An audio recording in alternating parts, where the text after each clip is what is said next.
Hey, what's up everybody? So I wanted to go over buying things online. Now, buying things online and selling them online, you think would be easy, but you got to be careful. You got to do your research. Now, I'm going to give you a couple examples. When I first started out on selling on eBay, I bought a couple of things that I thought would make profit. Now, you know, I watch YouTube and I watch a lot of videos of other people saying to buy certain things, and you got to be careful because what might sell in the US or what might sell for somebody else might not sell for you.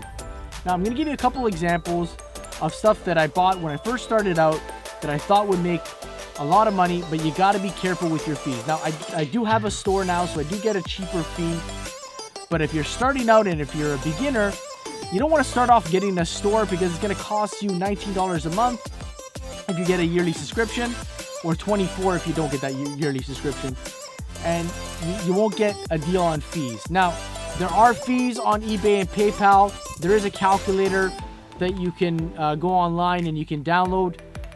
It'll show you your fees.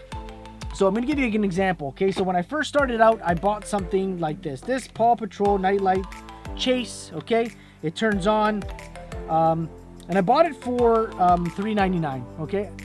Now, I bought the thing for $3.99, and I thought to myself, okay, so $3.99, and it sells on eBay for about $21. Now, if it sells for $21, and you got to remember, you got to ship this thing. So this thing is a pound. Remember, Canada Post charges you per pound, even if it was less than a pound. So now you got to pack it. You got to pack it in a box. You got to use bubble wrap because you don't want it to get damaged. You want to make sure your customer's happy with what you're getting. So you got to consider your cost and your fees. So let's go over it. So you paid $21.99 for it. Your shipping charge, let's say you're shipping it and it costs you $11. Let's do an estimate of $11. The item, you know, it costs you $3.99. You got it. Your customer pays shipping, but you got to pay for it anyways, right? So even if you put that price of the shipping, you're still paying for it up front, okay? Now you got $3.99, $11.99, your materials to ship, right? So your packing material, whatever it costs you. If you got a box, if you got your boxes free, that's great. Your bubble mailer, you got to pay for that. So we'll put let's say a dollar fee there. So we'll put a dollar fee there, and then you have your fees of eBay. So if you don't have an eBay store, you're looking at a 10% fee. So a 10% fee would be $3.30. Then you got your PayPal fee, which is another 2.9%, which is $1.26. So your total net profit would be about $13.44. So you got to be careful. Is that worth it to you? Making $13. Yes. Now, if you made $13 over a period of time, 13, and it talks, by the way, right? So you got to think about it. So if you $13, is that worth it to you? Now, keep in mind, if it doesn't sell, which this one did not sell, and it was sitting there for a month, now you paid $3.99 for something that doesn't sell. So you got to do your research before you buy something. So my suggestion is when you go on into Value Village or you go into garage sales. Now, garage sales, you got to be very careful. You don't want to do that in front of a person because at the end of the day, when you take out your phone and start looking up and then you're going to ask them for a price, it looks a little shady. So what I would do is when you go into garage sales, my little advice or my tip of the day is go there, look at the product, walk away. If you think it's worth it to you, go on Google, on eBay, look up the price, look up the sold listings, and then do your math. Is it worth it to you, right?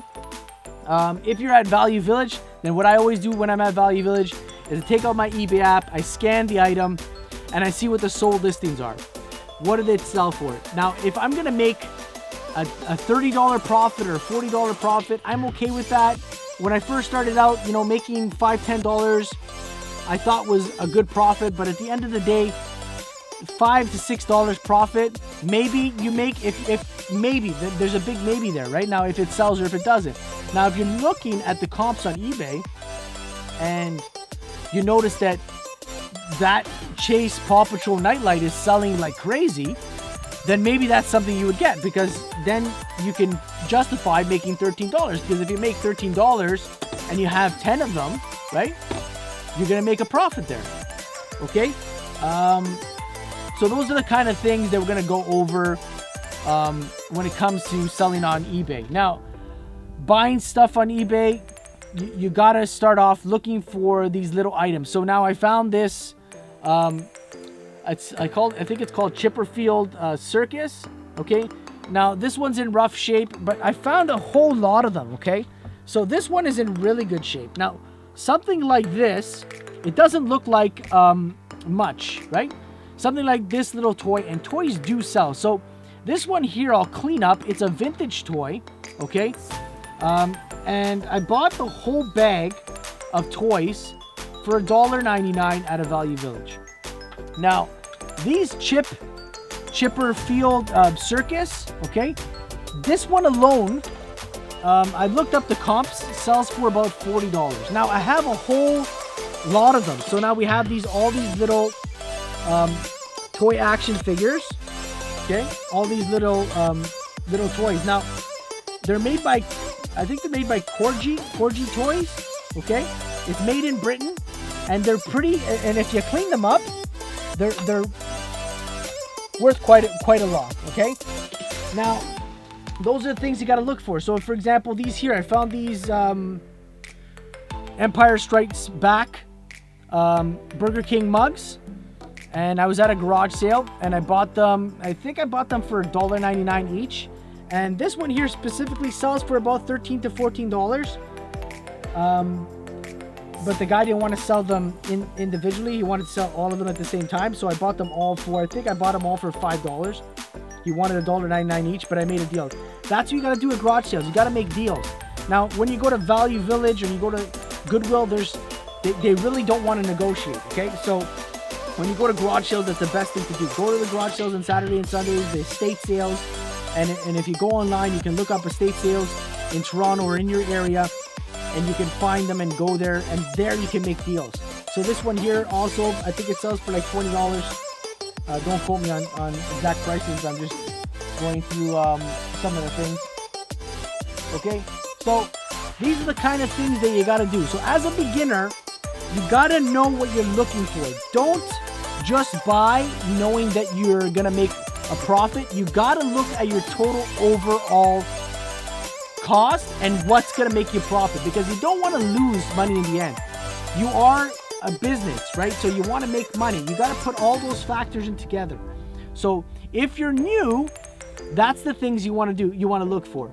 So thanks for joining me now, and please like, subscribe, hit the notification button at the bottom there, and follow me, and we'll go through some of some stuff. Like, we'll learn together, I guess. Well, I'm here to teach, and maybe you can learn some things, right? Okay.